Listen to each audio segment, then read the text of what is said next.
Hello, this is Steve Spencer, and I wanted to give you a brief update on PRISM and what we've been doing over the last year or so since we last met.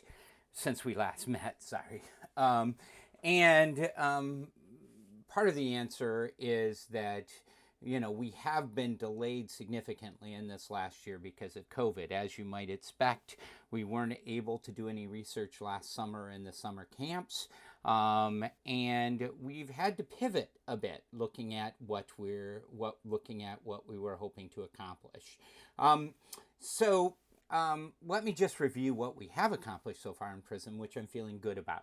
First of all, we've developed a strong case that we can move boys' attitudes to better appreciate girls' abilities and accomplishments. This is part of one of our big project in the summer camp data that we've collected.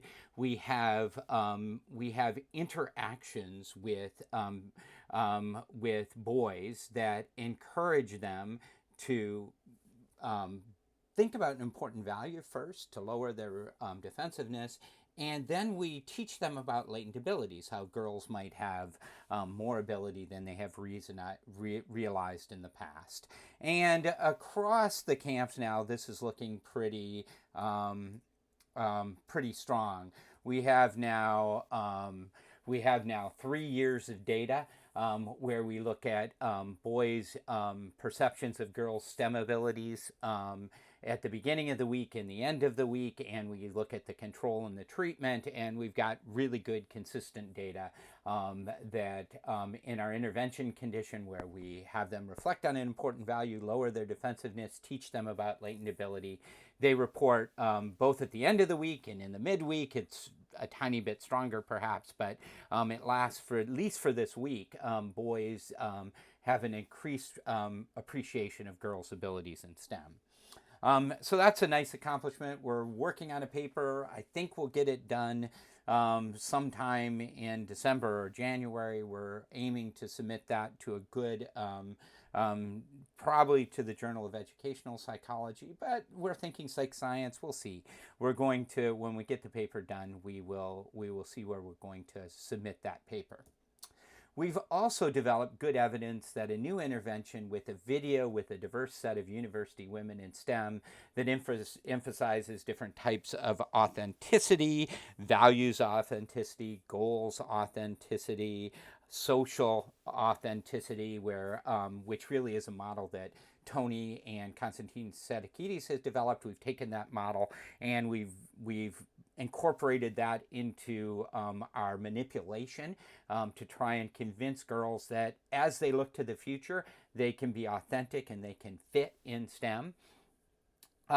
We show that video, or we show a control video to girls in the last year, which wasn't 2020 but 2019 because we couldn't last year, and we see that has a number of positive impact on the girls.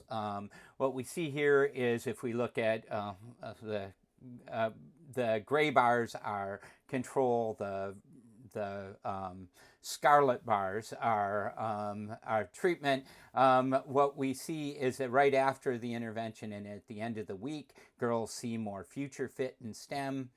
They see more. They report more interest at the end of the week in high school STEM courses, and they report more interest at the end of the week in STEM careers. So really nice data that we're really excited about. We would have loved to replicate it last summer, but that's something that we're hoping to do this summer. And just we can't, our progress has not been very good this year because of the effect of COVID. We couldn't replicate the girls' data, as I said last summer. We'll need to delay going into schools probably until the fall of 2022.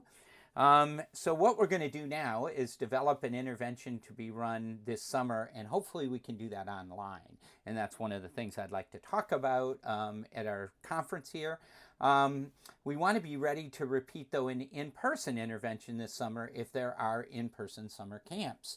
And that's going to be interesting to see. I can imagine a world where most people in Canada are vaccinated by the end of April or end of May, anyways, so that when summer camps would normally start, that we could have regular summer camps without having to worry about COVID. I can also imagine a world where that doesn't happen. So we've got to be ready for both of those potential worlds.